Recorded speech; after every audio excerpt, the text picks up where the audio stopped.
Assalamualaikum warahmatullahi wabarakatuh. Perkenalkan, nama saya Risalatul Lailia dari program studi Manajemen Pendidikan Islam kelas D dengan NIM 060403238086.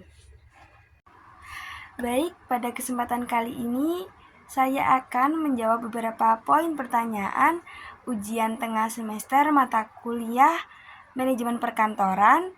Dan untuk pembahasan pertama yaitu mengenai pertanyaan pengertian manajemen perkantoran menurut para ahli. Dikutip dari konsep dasar manajemen perkantoran yang diterbitkan oleh Kementerian Pendidikan dan Kebudayaan atau biasa kita sebut sebagai Kemendikbud, terdapat 8 pengertian manajemen perkantoran menurut para ahli. Yang pertama, pengertian menurut Prajudi Atma Sudirjo. Prajudi mendefinisikan bahwasanya manajemen perkantoran sebagai gabungan serta kombinasi antara corporate management, yaitu kantor sebagai kesatuan yang terdiri atas gedung, tanah, personil, dan perlengkapannya, serta operasional manajemen atau pekerjaan kantor. Pengertian yang kedua yaitu pengertian menurut Geoffrey Mill. Mill menyebutkan bahwa manajemen kantor adalah seni membimbing personil kantor di dalam menggunakan sarana yang sesuai dengan lingkungan demi mencapai tujuan yang telah ditetapkan. Untuk yang ketiga yaitu pengertian menurut Denyer.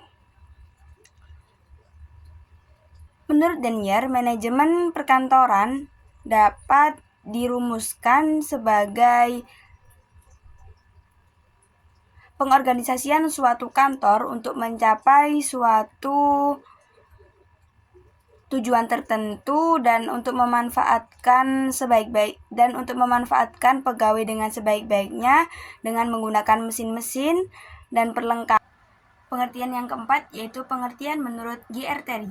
Menurut Terry, manajemen kantor bisa didefinisikan sebagai perencanaan, pengawasan, pengorganisasian, pekerjaan kantor, serta penggerak mereka yang melaksanakan pekerjaan kantor tersebut untuk mencapai tujuan-tujuan yang telah ditetapkan. Pengertian yang kelima yaitu menurut Edwin Robinson. Robinson menyatakan bahwa manajemen perkantoran yaitu berkaitan dengan pengarahan dan pengawasan pekerjaan perkantoran.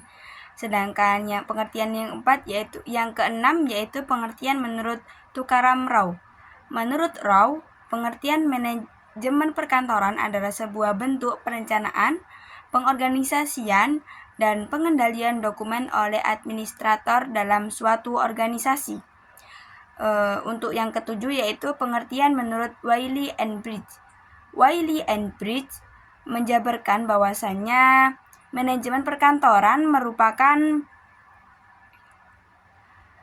pemanfaatan dan pengendalian manusia, metode, mesin, dan material untuk mencapai hasil terbaik, kualitas tinggi, upaya terbaik, waktu tersingkat, cara yang paling praktis, dan juga dapat diterima oleh manajemen puncak. Untuk yang ke-8 yaitu pengertian menurut Airy. Airy menyatakan bahwa manajemen perkantoran yaitu berkaitan dengan penyediaan layanan komunikasi, informasi, dan pengamanan aset.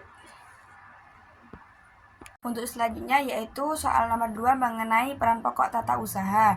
Peran pokok tata usaha antara lain yaitu yang pertama menyediakan layanan administrasi seperti mengurus surat menyurat, arsip surat, dan dokumen lainnya. Yang kedua mendukung kegiatan operasional yaitu membantu di dalam pelaksanaan rapat, acara, dan kegiatan lainnya. Yang ketiga yaitu mengelola sumber daya seperti mengelola peralatan kantor, perlengkapan, dan fasilitas lainnya. Yang keempat yaitu menjaga komunikasi yaitu menjalin komunikasi dengan berbagai pihak baik internal maupun eksternal organisasi. Yang kelima yaitu memberikan informasi yaitu menyediakan informasi yang dibutuhkan oleh pimpinan dan karyawan. Untuk selanjutnya saya akan membahas mengenai soal ketiga yaitu soal mengenai jenjang perencanaan manajemen. Jenjang perencanaan manajemen itu ada 3 yaitu perencanaan strategi yang pertama yang berfokus pada visi jangka panjang organisasi, menentukan tujuan besar, dan merumuskan strategi untuk mencapai tujuan. Untuk yang kedua yaitu perencanaan taktis, yaitu menguraikan strategi menjadi rencana kerja yang lebih spesifik dan terukur, serta menentukan sumber daya yang dibutuhkan. Yang ketiga yaitu perencanaan operasional, yaitu merupakan perencanaan harian atau mingguan yang berkaitan dengan kegiatan sehari-hari untuk mencapai tujuan taktis. Adapun soal yang keempat yaitu mengenai syarat-syarat organisasi dapat dikatakan sebagai organisasi.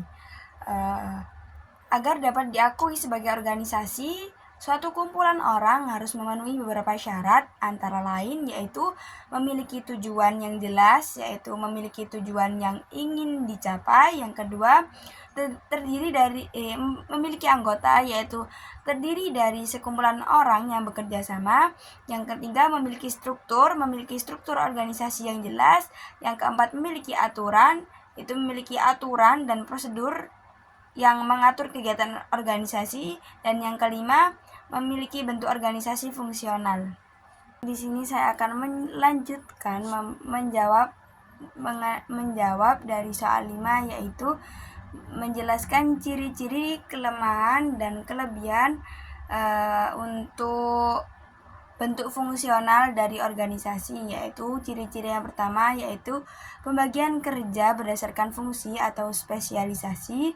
Yang kedua, setiap bagian memiliki tugas dan tanggung jawab yang jelas. Yang ketiga, koordinasi dilakukan secara vertikal. Adapun kelemahan dari bentuk fungsional yaitu sulit mencapai koordinasi antar fungsi dan birokrasi yang tinggi. Yang kedua yaitu kurangnya fleksibilitas.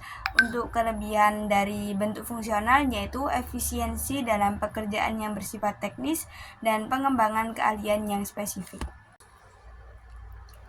Baik, di sini saya akan menjawab pertanyaan yang keenam, yaitu mengenai macam-macam personil kantor dan jelaskan mengenai peran dan tugasnya. Adapun macam-macam personil kantor dan peran serta tugasnya sangat beragam, tergantung pada ukuran dan jenis organisasi. Namun, secara umum dapat dikelompokkan menjadi tiga kelompok, yaitu yang pertama manajemen, yaitu memimpin dan mengarahkan organisasi. Yang kedua staf ahli, yaitu memberikan saran dan masukan kepada manajemen. Yang ketiga yaitu staf pelaksana, yaitu melaksanakan tugas-tugas operasional. Seperti contoh peran dan tugas spesifiknya, yaitu yang pertama sekretaris, yaitu mengatur jadwal, membuat surat, dan memberikan dukungan administratif kepada pemimpin. Yang kedua yaitu akuntan, mengelola keuangan organisasi. Yang ketiga yaitu marketing, mempromosikan produk atau jasa organisasi. Yang keempat yaitu IT, mengelola sistem informasi organisasi. Yang kelima HRD, yaitu mengelola sumber daya manusia dan organisasi.